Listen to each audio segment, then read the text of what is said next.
Selamat malam pemirsa, dialog khusus lawan COVID-19 malam hari ini hadir kembali menjumpai Anda. Dan kita tahu pemirsa, saat ini untuk Surabaya Raya masih dalam rangkaian PSBB sampai dengan nanti di tanggal 11 Mei. Ada banyak evaluasi kapan lalu dan kita sudah mendapatkan bagaimana pelaksanaan atau evaluasi PSBB di 3 kota kabupaten yang ada di Jawa Timur ini.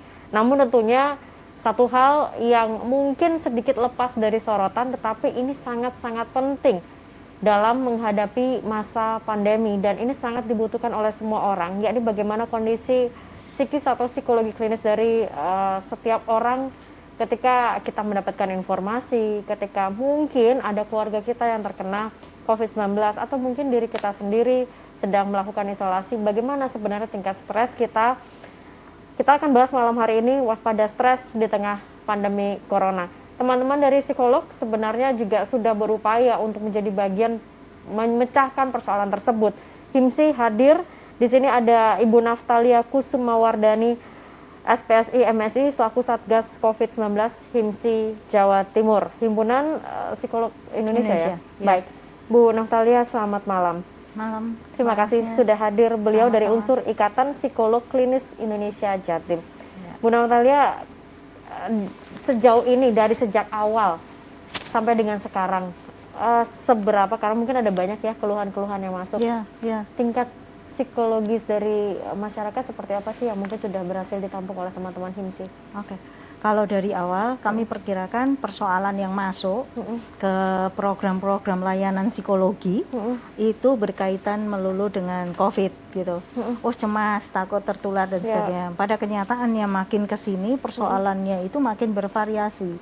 Bukan hanya melulu tentang COVID, takut tertular dan sebagainya, tapi juga persoalan-persoalan domestik, konflik keluarga, terus kemudian ya suami istri, anak gitu. Karena semuanya sedang berada di rumah dalam waktu yang bersamaan dan ketemu 24 jam ya. Yang tadinya keributan tuh bisa dihindari dengan pergi mungkin atau bekerja lama-lama di luar. Sekarang kan dari pagi sampai malam tidur lagi ketemu terus gitu. Dan rumah hanya seukuran itu yang membuat mereka tidak bisa kabur kemana-mana gitu. Jadi variasi. Terus juga ada masalah-masalah relasi. Dalam situasi kayak gini ditinggal pacar katanya gitu.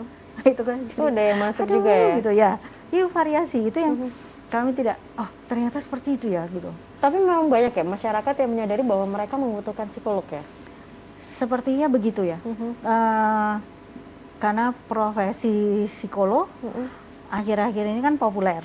Jadi oh ya kalau butuh teman untuk cerita atau mau mendapatkan terapi psikologi, oh aku tahu aku harus pergi kemana gitu. Itu yang menurut kami luar biasa.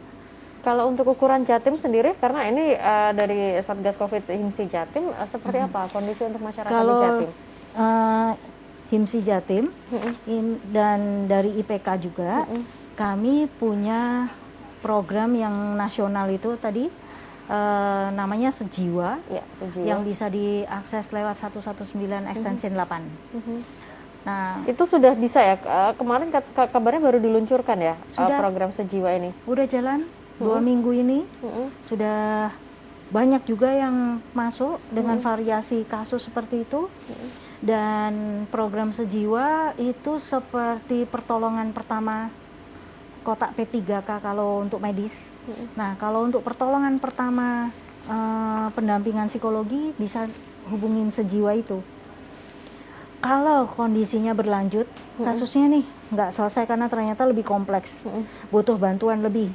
Itu berarti konselingnya by phone ya? Hanya by phone. Hanya by phone ya? By phone. Dan konon katanya benar sih sebetulnya, tidak berbayar, bebas pulsa juga. Jadi ya sebaiknya dimanfaatkan ya, maksudnya kalau ada seperti itu kenapa enggak.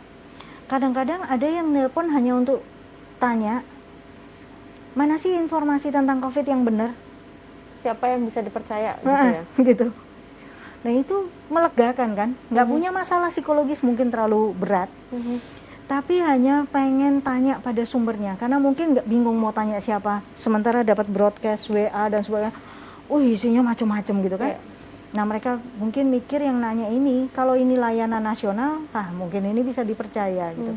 Dan relawan yang bertugas di sana memang dibekali link-link mana yang bisa dipercaya. Jadi fokusnya di sana, udah nggak usah dengerin berita-berita yang macam-macam. Karena makin banyak yang dibaca, dimasukin, dan masing-masing kontradiksi, itu bukan bikin tenang, bikin stres, gitu kan? Iya. Bikin ruwet gitu. Tapi itu mungkin untuk mereka yang berada di luar dari lingkaran COVID, artinya mungkin yang mereka diam di rumah. Gimana dengan kondisi mental atau kondisi psikis dari pasien-pasien COVID? Apakah ini juga menjadi lingkup coverage area dari teman-teman dari HIMSI Jatim? Kalau yang disebut pasien, otomatis kan mereka dirawat di rumah sakit. Betul, di isolasi. Ya. Apakah itu juga mendapatkan pendampingan by phone atau gimana ya? Kalau untuk yang itu, teman-teman dari IPK, Ikatan Psikolog Klinis, karena yang bisa mendampingi kan psikolog klinis, Betul. mereka mendampingi di rumah sakit. Jadi ada yang kerja di rumah sakit kan, tapi tidak kontak langsung ya. Jadi kayak mereka di ruang isolasi, kan benar-benar diisolasi. Ya. Maka pendampingan dari luar dengan phone. Bisa kelihatan tapi dibatasin kan. Jadi by phone. Untuk mengencourage, membuat mereka lebih tenang, bisa menerima pengobatan, lebih kooperatif gitu kan. Terus kemudian mereka kepingin apa, aku pengen nelpon ke anakku dan sebagainya gitu. Nah itu teman-teman psikolog klinis memfasilitasi, membantu di sana. Karena mungkin mereka kaget, tadinya beraktivitas normal, Tapi sekarang harus diisolasi. iya, dan sendirian. Iya. Keluarganya juga dapat pendampingan atau gimana ya, Bu Natalia? Ada beberapa, Mm. ada beberapa yang juga didampingi, Mhm. dan tidak hanya pasien keluarganya, tapi tenaga medis dan tenaga kesehatan lainnya juga mendapatkan pendampingan. Ya, karena pastinya cukup stres yang harus dihadapi oleh tenaga medis. Capek ya. Kalau tadinya Mbak Agnes kan jam kerja normal nih Iya. ya, jam sekian pulang, sekarang bisa nggak pulang. Terus kemudian tinggi curiga ini sakit apa enggak, apalagi ketahuan pasiennya bohong nih. Oke. Terus langsung kepikiran, tadi aku pegang pasien itu nanti ketularan nggak ya? Nah kayak gitu-gitu kan. Baik. Kalau ada yang seperti itu mengajukan, karena kami tidak tahu kan tingkat kejenuhan dan sebagainya. Harus dari kesadaran diri masing-masing ya untuk menghubungi ya. Sebentar Bu Natalia, kita akan jeda dulu sebentar pemirsa. Anda bisa takoan nang WA JTV. Kita berbicara tentang dari sisi kesiapan kita dari dalam. Seberapa kuat kita menghadapi persoalan pandemi ini, dan kalau memang ada persoalan-persoalan psikologi, monggo silakan takoan nang WA JTV. Kami kembali saat lagi untuk Anda.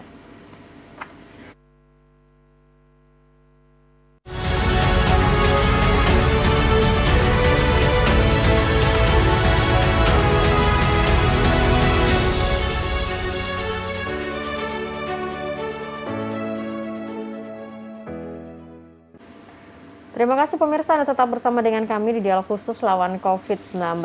Anda bisa tako nang WA JTV, nomornya sudah tertera di layar kaca Anda pemirsa. Kita akan membahas terkait dengan waspada stres di tengah pandemi corona. Beberapa catatan, saya beberapa kali ngobrol dengan teman-teman HIMSI ya. Ada 2 poin, kecemasan yang berlebihan akan meletupkan hormon stres yang menyebabkan turunnya imunitas dan juga depresi. Keterbatasan pengetahuan tentang COVID menyebabkan ketidakmampuan untuk melakukan penyesuaian diri dengan benar dan cemas. Jadi itu yang kemudian menjadi kenapa teman-teman psikolog ini hadir untuk menjawab semua itu. Kecemasan ini bisa ya kita konseling gitu bisa menenangkan begitu ya. Bisa. Fungsinya kita sebagai dukungan sosial. Orang kalau dalam kondisi seperti ini, bencana, ngerasa sendirian, ngerasa aku yang paling susah tuh ya, terus merasa wah ini tidak tertanggungkan, terus mau sampai kapan gitu. Ada lagi nggak sih orang ngalamin seperti aku gitu? Ada yang mau dengerin nggak? Mau curhat sama siapa nih? Jadi masalah yang bertumpuk-tumpuk ditambah wabah seperti ini, siapa yang bisa dengerin aku tanpa menghakimi? Tanpa ngomong, ya udahlah nggak usah dipikirin. Nah, siapa? Itu psikolog. Tapi sorry, bicara tentang tanpa menghakimi, kita tahu di luar sana ada banyak judgement terhadap penyakit, terhadap pasien penyakit COVID ini. Stigma. Stigma. Sebenarnya gimana ya, sisi psikologi dari mereka-mereka yang menstigma, bahkan mereka menjauhi, menolak, itu apa sebenarnya yang mereka rasakan ya kalau dari sisi psikologi ya?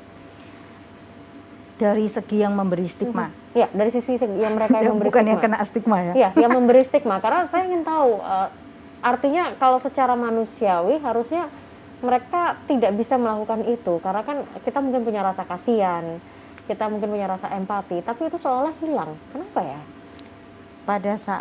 Pada saat penderitaan datang, ya disitulah ada ujian karakter. Dan mereka kembali menjadi diri sendiri. Sejatinya dia seperti itu. Karakter diuji dari penderitaan, dari persoalan, dan juga dari kesenangan. Ketika dihadapkan pada situasi seperti itu, maka orang sungguh-sungguh menjadi dirinya. Kalau baik-baik, kalau jahat-jahat gitu. Gampangannya gitu, sederhananya. Oke, secara singkatnya begitu ya. Makanya ketika mereka berhadapan dengan seperti itu, paling enak adalah tidak mau mencari informasi, selesai, dan aku tidak mau ikut terlibat dalam kesengsaraan yang kau punya. Menderita urusanmu, tapi aku nggak mau ikut-ikut. Nggak kepikir untuk karakter yang lebih tinggi adalah gimana caranya membantu. Toh kamu juga saudaraku tuh sebetulnya. Gimana caranya kita bantu. Makanya ada orang bilang ini ujian iman. Menurut saya sih sebagian iya. Maksudnya kalau dia memang mengimani bahwa harus membantu dengan sesama, karakternya kuat, maka dia memilih untuk membantu. Dan itu banyak juga loh sebetulnya yang terjadi. Ketika mereka melihat, oh ini sakit, dan aku tidak mau menanggung beban yang sama, maka lebih enak menolak. Itu nggak bisa diubah ya, Bu Natalia ya? Artinya mungkin kayak misalnya ada penolakan atau judgement stigma tertentu. Ketika itu terjadi di satu wilayah, apakah mungkin dari sisi psikolog ini hadir untuk kemudian men-treatment mereka untuk bisa mengubah pola pikirnya? Itu nggak bisa ya? Bisa sebetulnya. Tapi agak susah ya pastinya ya? Karena kolektif. Karena ada reinforcement sosial ya. Jadi karena satu orang punya seperti itu dan dia mengkomunikasikan, maka sikap itu menjadi sikap kelompok. Padahal sebetulnya tidak. Karena sikap kelompok, maka edukasinya kan tidak bisa satu kelompok, harus orangnya dulu tuh. Siapa yang paling kuat kan di sana. Itu termasuk kategori stres nggak sih sebenarnya? Enggak ya? Itu takut itu ya. Itu lebih kepada cemas. Stres itu ya. Jadi stres itu sebetulnya bagus. Stres itu nggak semua negatif. Ada stres positif, ada stres negatif. Ada eustress itu positif, ada distress negatif. Nah, distress yang negatif itu yang banyak terjadi sekarang. Apa bedanya stres positif, stres negatif? Saya kalau dengar kata stres udah bawaannya negatif sih, Bu. Nggak pernah saya tahu stres positif itu gimana ya? Eustress. Kita semua stres nih karena mengalami perubahan pola hidup, perubahan finansial, perubahan jam kerja, gitu kan? Kalau kerja di rumah makin nggak jelas kapan mulainya, kapan berakhir gitu. Ya. Ada perubahan. Nah ini transisinya terlalu cepat. Tadinya beraktivitas tiba-tiba tidak, gitu. Pasti stres. Semua perubahan mengakibatkan stres. Tapi kalau stres itu kita memutuskan untuk eustress positif, mikirnya gimana caranya aku bisa ngatasin. Nah, cara untuk ngatasin kalau di psikologi disebut coping style. Coping style-nya adalah fokusnya di problem. Ada 3 jenis coping style. Di problem, di emosi, atau di spiritual. Nah, kalau dia fokusnya di problem, dia mikir ini masalahnya apa ini? Ini aku nggak suka ini, gitu kan? Dalam kondisi kayak gini aku nggak suka. Apa yang aku bisa lakukan? Maka mekanisme yang dia lakukan adalah fight, bukan freeze, membeku terus nggak ngapa-ngapain, bukan juga flight, melarikan diri, nggak, tapi fight. Apa yang aku bisa lakuin? Itu masuk yang kategori yang stres positif tadi berarti ya? Eustress. Jadi dia secara rasional dia mikir, aku bisa lakukan apa? Lantas? Oh, kalau kayak gini, supaya aku sendiri nggak stres, aku harus punya kegiatan.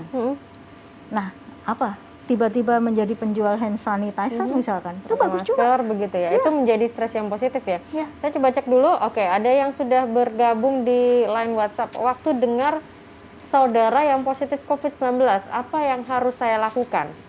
Oke, ada lagi teman-teman? Udah? Kalau ODP apa harus di rumah terus?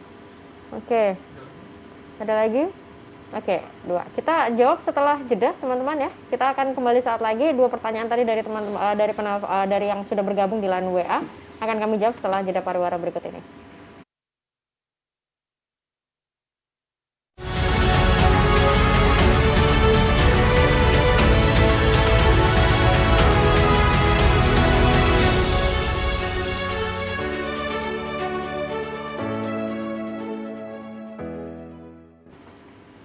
Baik, terima kasih Anda tetap bersama dengan kami di Dialog Khusus Lawan COVID-19.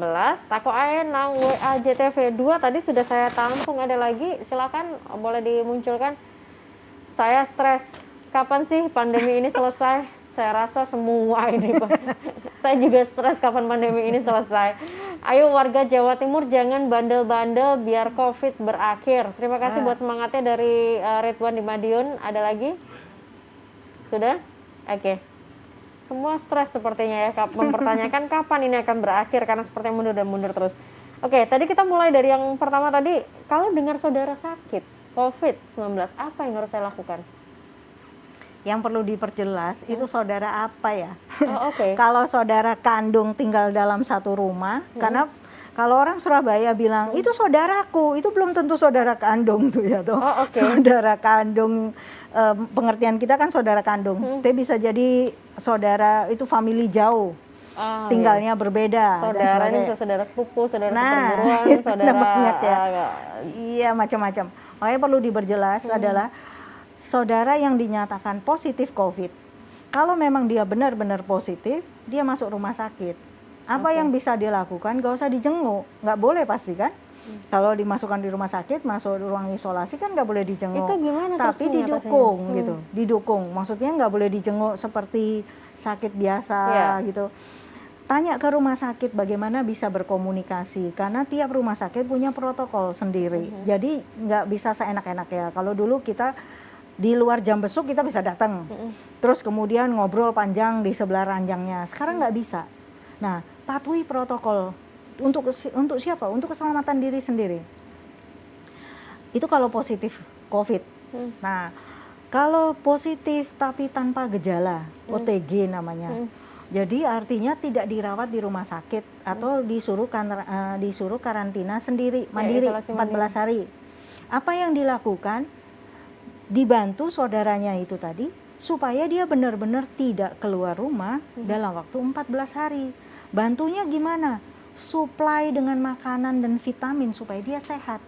Kemudian dibantu juga kebutuhannya apa. Jangan dia sendiri gitu. Misalkan aku butuh, biasa yang saudara sakit itu ibu-ibu rumah tangga misalkan. Biasa nyuci bajunya satu keluarga. Nah itu yang dibantu. Jangan lagi lakukan karena dia harus fit benar. Dibantu juga diingatkan. Pagi keluar sebentar berjemur, kemudian senam ringan gitu, masuk lagi ke kamar gitu, dan kemudian diisolasi juga, gelas, alat mandi dan sebagainya disediain senyamannya supaya dia ngerasa aku ini sakit nggak sendirian ya saudara. Yang kedua, yang sakit itu juga merasa aku ini nggak sakit berat. Karena buktinya masih ada yang mau kontak sama aku. Kalau sama sekali dijauhin, terus kemudian disingkirin, itu akan membuat dia tambah drop. Oke, jadi harus ada support dukungan mentalnya juga ya. Kita jauhi penyakitnya, tapi bukan orangnya. Iya, persis. Saya pernah dengar itu. Oke.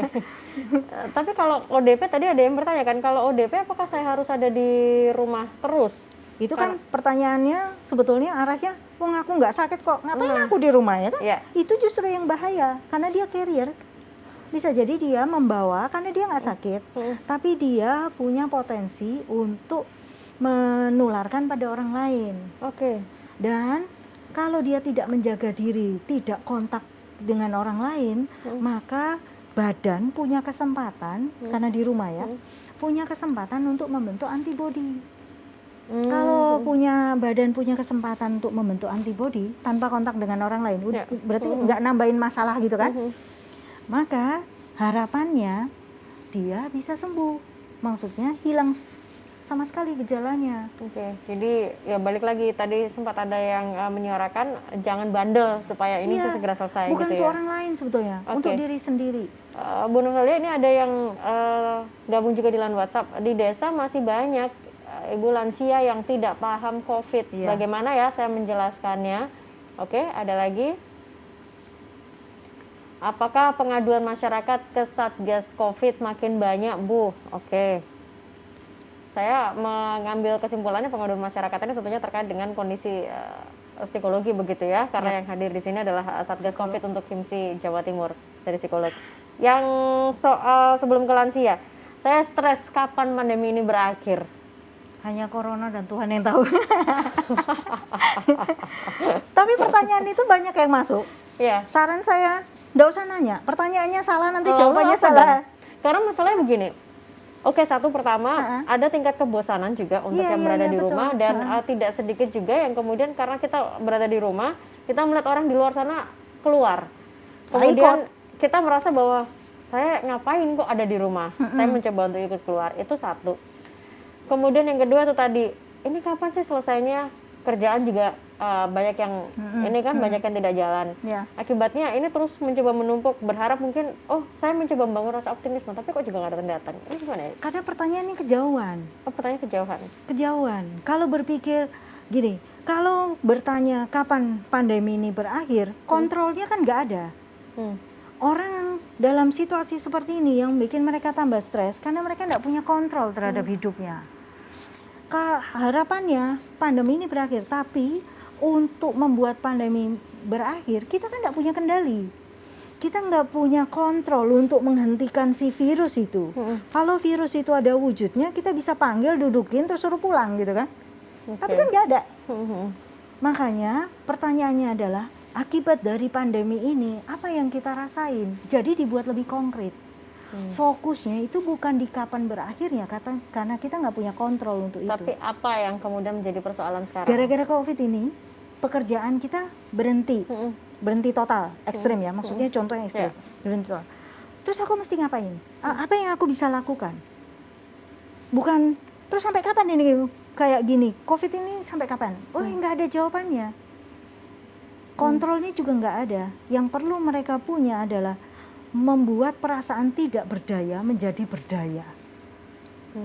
Tidak berdaya kemudian menjadi berdaya. Iya. Baik. Kemarin salah satu yang masuk juga ada yang nelpon dan mengatakan, kapan ya terakhir? Saya bilang, jangan tanya sana, tapi fokus. Apa yang kau bisa lakukan?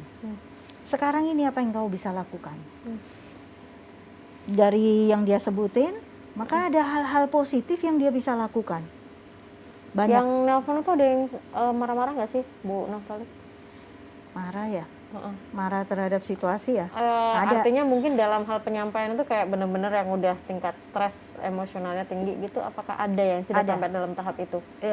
Tapi nggak sampai agresif pengen gitu, enggak.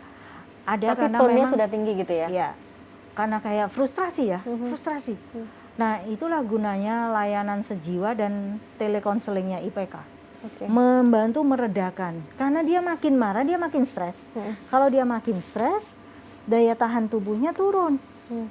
Satu-satunya yang bisa ngelawan COVID sementara ini ya, karena vaksinnya belum ada, adalah diri kita sendiri, daya tahan tubuh. Jadi diredakan, diberi cara pandang lain, dikasih kacamata yang berbeda. Kacamata yang kau pakai sekarang tuh bikin kamu stres gitu kan, bikin kamu high tension. Tuh nanti bikin sakit karena daya tahan tubuh turun. Ganti deh kacamata yang lain. Jadi dicoba diganti pola pikirnya ya, cara berpikirnya. Salah satu klien yang nelpon punya cara yang bagus banget. Dia bikin survei kecil-kecilan. Dia asalnya karena dia nggak tahu apa yang harus dilakukan kan, bosen tuh ya di rumah ngapain. Dia nanya sama temennya, lu ngapain gitu. Terus tanya sama temennya lagi. Terus saya bilang, itu cara yang bagus. Bisa nggak sampelnya dibanyakin? Kemarin berapa? Cuman 5 Bu. Sekarang bikin jadi 30 bisa nggak? Oh bisa. Nanti kita share gitu kan. Nah itu menemukan yang positif. Artinya dia jadi tahu ternyata apa hasil dari 5 yang dikumpulin. Dia ngerasa dia nggak sendirian. Ternyata banyak orang seperti itu. Nah, ketika merasa bahwa aku tidak sendirian, itu meringankan. Oke, jadi kuncinya adalah kita tidak sendirian, aku tidak Ya. sendirian, tetapi bersama dengan semuanya untuk melawan COVID ini. Nah, kalau urusannya dengan lansia, karena ini kita bicara komunikasi, Ya. apalagi di masyarakat pedesaan. Ini gimana ya komunikasinya? Posisinya tadi mempertanyakan bagaimana menjelaskan kapasitas dia sebagai apa.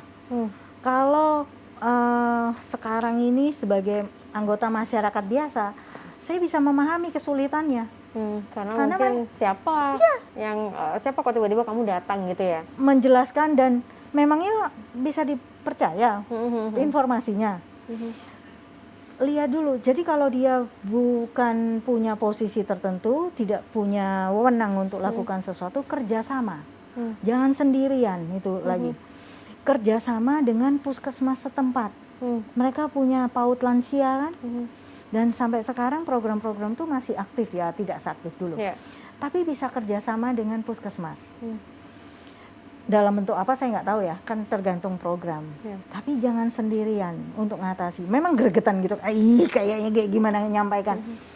Tapi kalau kita nggak bisa, kerjasama sama lembaga kesehatan, terus lembaga yang lain, mungkin di tempat itu ada posko Satgas COVID yang untuk menampung memberi edukasi atau menampung pendatang yang datang ke tempat mereka. Nah, kerjasama sama mereka. Oke. Ini sebelum kita jeda, pemirsa, saya mungkin sekaligus menyampaikan ada yang masuk di line WhatsApp. Tolong sampaikan ke seluruh warga Jatim, terutama Surabaya Raya, Surabaya, Gresik, dan Sidoarjo. Tolong kalau pengen kasus positif COVID-19 mau selesai, tuntas, harus masing-masing warga harus punya kesadaran disiplin diri, kepatuhan protokol kesehatan, mengindahkan tidak abai, tidak acuh, terutama harus patuh imbauan dari gugus tugas. Terima kasih buat yang sudah bergabung, mudah-mudahan kesadaran ini bisa semakin ditemukan. Tapi saya nanti mau tanya, secara psikologi ini ada tidak tips untuk kemudian bisa mendobrak kesadaran masyarakat yang mungkin dirasa masih minim. Kami kembali saat lagi.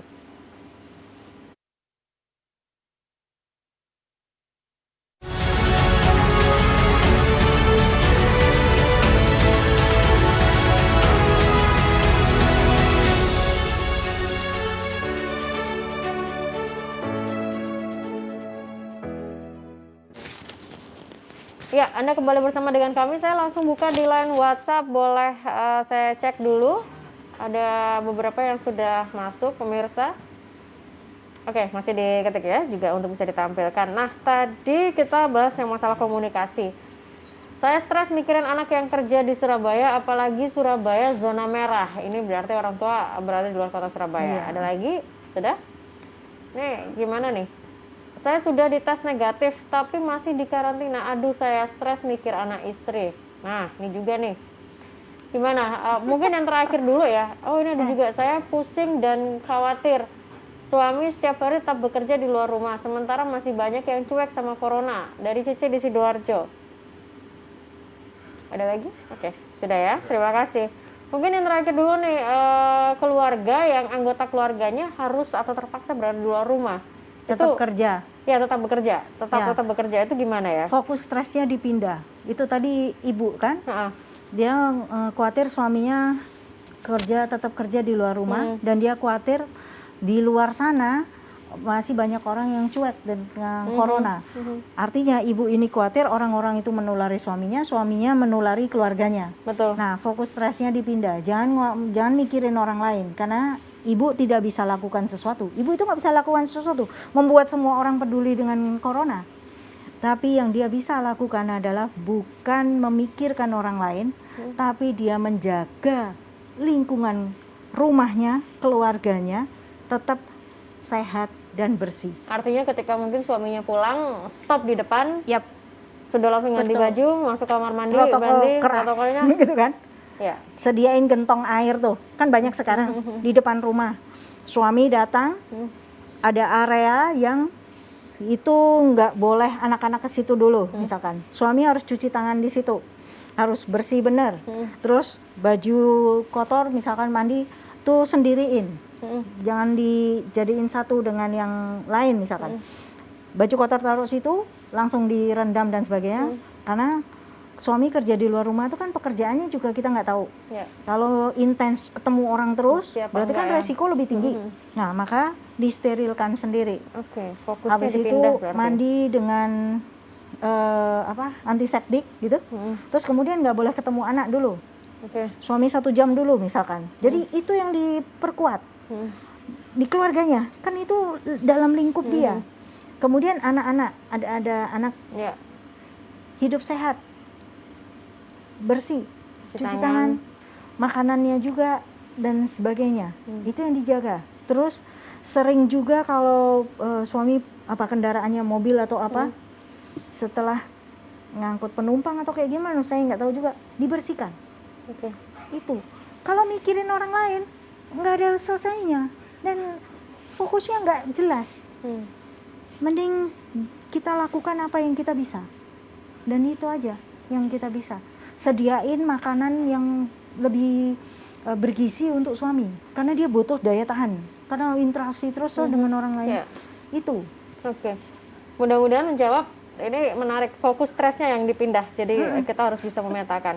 Terus kalau saya negatif tadi, saya masih harus karantina. Tapi juga kepikiran nih sama mungkin anak atau keluarga yang ada di rumah. nanti nggak keluar dari karantina karena stres. Gitu.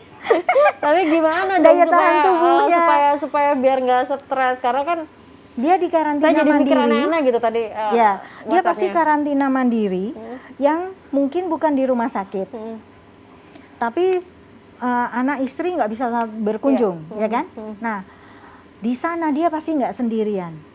Ada dokter, mungkin ada juga psikolog pendamping, ada tenaga relawan lainnya. Minta mereka apa yang dia butuhkan.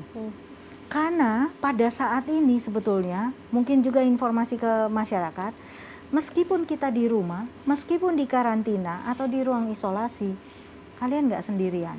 Di luar sana itu banyak jaringan yang siap membantu. Tapi kan nggak tahu mereka yang dibantu apa. Jadi kalau di karantina, hubungi nakesnya, hubungi relawan, atau hubungi psikolognya, bilang, saya kepikiran nih tentang anak istri. Biasanya saya yang bayarin tagihan. Sekarang saya di sini, Ya. saya khawatir istri saya nggak tahu apa yang harus dibayarin dan sebagainya. Sini, bantuin. Biasanya Bapak bayarin apa, tanggal berapa? Nanti kami informasikan.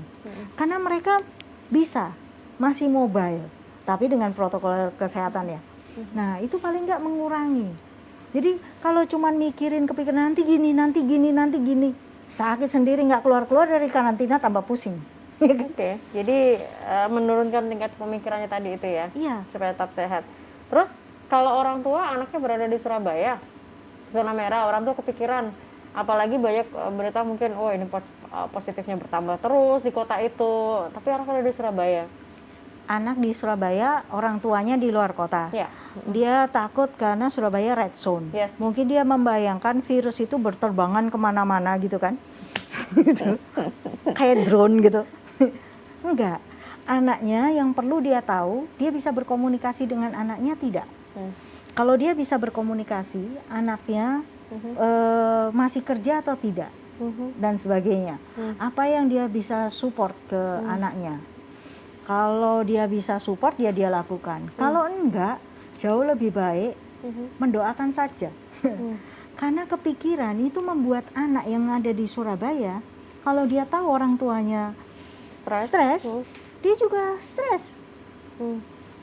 Jadi lebih baik mendoakan dan bergerak, lakukan sesuatu. Oke. Lakukan sesuatu dan bergerak. Tapi tetap dengan komunikasi intens ya. Iya. Bergerak ini nggak harus keluar rumah. Di dalam rumah bisa. Gimana sih definisi bergerak? Bergerak menurut saya tetap beraktivitas. Tetap beraktivitas yang bermanfaat. Meskipun sederhana, sepele. Misalnya menanam tanaman, beli biji, gitu kan, nanam. Kemudian juga menata ulang rumah, mendengarkan musik, Kemudian juga keluar, kan kita bukan 24 jam nggak boleh keluar rumah. Ya. Tetap boleh keluar rumah kalau perlu.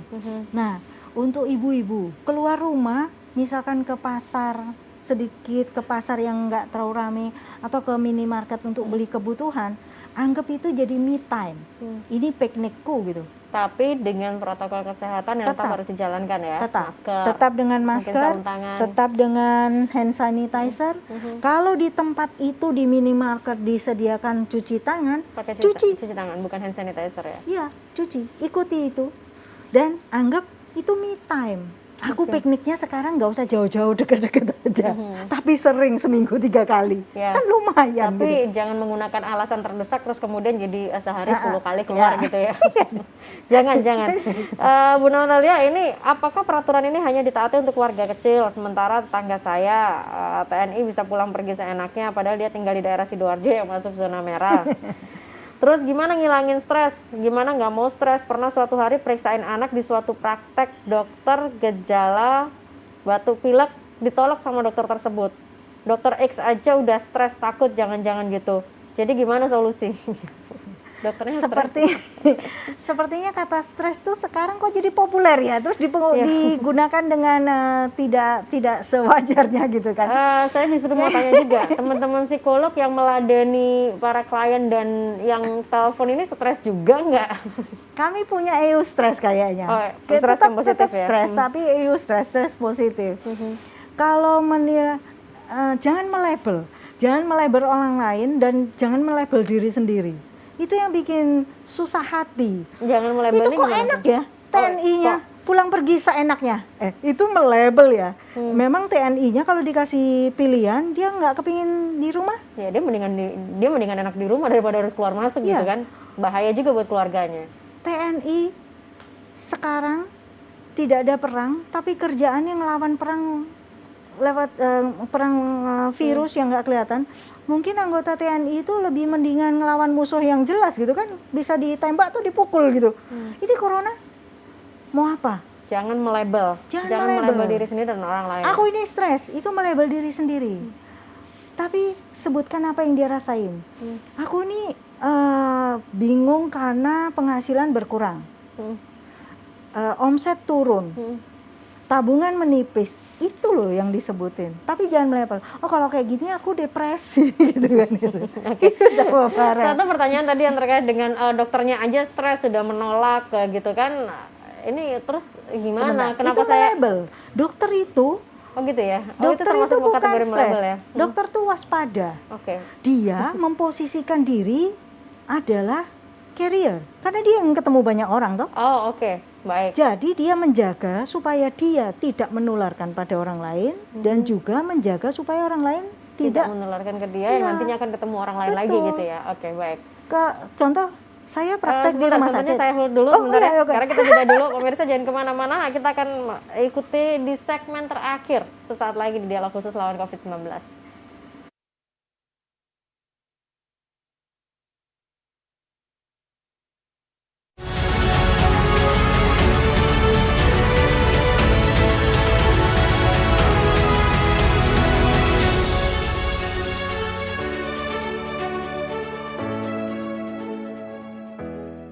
Ya pemirsa, terima kasih untuk setiap pertanyaan atau setiap curhatan yang sudah masuk. Mudah-mudahan semuanya sehat. Mohon maaf kalau tidak semuanya bisa terjawab. Saya stres karena 2 bulan tidak kerja gara-gara corona. Ada lagi yang bisa saya tampung di sesi terakhir ini. Kalau di daerah-daerah sudah ada tempat karantina, kenapa sih mudik tetap tidak boleh? Wah ini urusan pemerintah nih, bukan urusan kita yang menjawab ini. Overlapping nanti. Oke. Jadi kalau masalah stres tadi jangan melabeli begitu ya. Tapi saya stres karena tidak bekerja selama 2 bulan corona. Bapak akan makin stres atau ibu akan makin stres. Pertanyaannya diganti. Kalau pertanyaannya diganti, solusinya juga berbeda. Gimana cara mengganti pertanyaannya? 2 bulan tidak bekerja, itu benar-benar pekerjaannya hilang atau omsetnya yang turun. Kemudian diganti cara kerjanya atau jenis produknya. Oke. Mencari solusi berarti ya. Kalau terus-terusan mau mikirin stres, nanti harus minum obat untuk anti stres. Nggak mau pasti. Dan lalu, ngapain? Nggak perlu juga. Gimana supaya pikiran kita ini bisa, Ini kan sebenarnya kan sama dengan kalau saya ngeliat sebagai orang awam dari sisi psikologi gitu ya. Saya ngeliat ini kan semacam sugesti kan. Iya benar. Nah ini gimana caranya supaya kita bisa nggak stres gitu, supaya kita bisa tersugesti yang positif. Coping style-nya tadi, maksudnya fokusnya di problemnya adalah pekerjaan tidak bekerja selama 2 bulan. Nah pekerjaannya apa? Kemudian diskusi. Kalau mikir sendiri pasti nggak bisa. Hubungi tenaga profesional terdekat. Mau psikolog boleh, ahli finansial boleh, terserah. Tapi berdiskusi. Kalau sendiri pasti nggak bisa. Sharing ya. Sharing, oke. Dan untuk yang psikologi, si psikologi tadi sejiwa di line hotline-nya? Sejiwa di 119 extension 8 itu tele BPA namanya. Kalau persoalannya lebih berat daripada itu bisa lakukan minta program telekonseling. Oke, baik. Saya minta waktu 1 menit saja karena ini dari Jayapura, WhatsApp ya, ke nomor WhatsApp tadi. Awalnya tidak terlalu mikir, begitu di kompleks 1 keluarga positif dan 1 meninggal, mikir juga jadinya. Mohon solusi, Pak Sukaryanto dari Jayapura. Bu Naftalia, singkat saja. Kalau 1 meninggal dan kemudian maka 1 lingkungan itu harus sungguh-sungguh menjaga kesehatan dan kebersihan bersama. Dibatasi, dilokalisir. Kemudian juga minta ke puskesmas terdekat untuk mereka di rapid test atau di tes secara kesehatan dulu. Jangan dipikir sendiri berarti intinya ya? Iya. Kalau dalam situasi ini meskipun kita masing-masing di rumah, tapi sebetulnya kita bisa jejaring. Dan itu yang tersedia sekarang. Baik, mudah-mudahan teman-teman dari HIMSI, baik Jatim maupun secara Indonesia ini juga sehat selalu untuk menerima keluhan-keluhan dan konseling kita, karena saya nggak bayangin kalau dalam sehari bisa nerima 10 keluhan, mungkin capek juga kayaknya pikirannya ya. Terlatih untuk secepat itu membuang. Wow. Itulah satu lagi mungkin ya. Singkat, sudah mau habis soalnya, setengah menit. Bisa lakukan mindfulness. Mindfulness, ya, baik. Bisa dicari informasinya. Baik. Itu sangat membantu. Terima kasih banyak Bu Natalia, terima kasih untuk semua pemirsa yang sudah bergabung bersama dengan kami. Apapun itu kita harus jaga betul kondisi tubuh kita, fisik maupun secara mental kita. Semoga semua sehat dan ketika kita sehat, semuanya pun juga bisa segera melewati pandemi COVID ini. Selamat malam, sampai jumpa.